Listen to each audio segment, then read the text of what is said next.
ఏ స్త్రీకైనా పెళ్లి తర్వాతే మొదలవుతుంది ఓ శక్తి పరీక్ష. ఆమెకు కొత్త వాతావరణం వస్తుంది.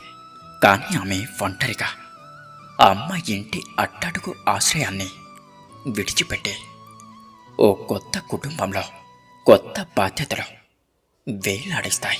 అక్కడ ప్రేమ ఉందా, గౌరవం ఉందా, లేక నిర్లక్ష్యమా అన్నది ఆమె అదృష్టంపై ఆధారపడి ఉంటుంది. ఆమెకు ప్రతి నడక పరీక్ష. ఉదయం లేవడం నుంచి రాత్రి నిద్రపోయేంత వరకు ప్రతి పనిలో, ప్రతి మాటలో ఆమెను కొలుస్తూనే ఉంటారు. మంచి కోడలు, మంచి భార్య, మంచి అక్క, మంచి వదిన, అన్ని పాత్రలు ఒక్కసారిగా వస్తాయి. ప్రతి స్త్రీకి ఇద్దరి న్యాయవాదులు, ఆమె భర్త, అలాగే ఆమె అత్తింటి వారు.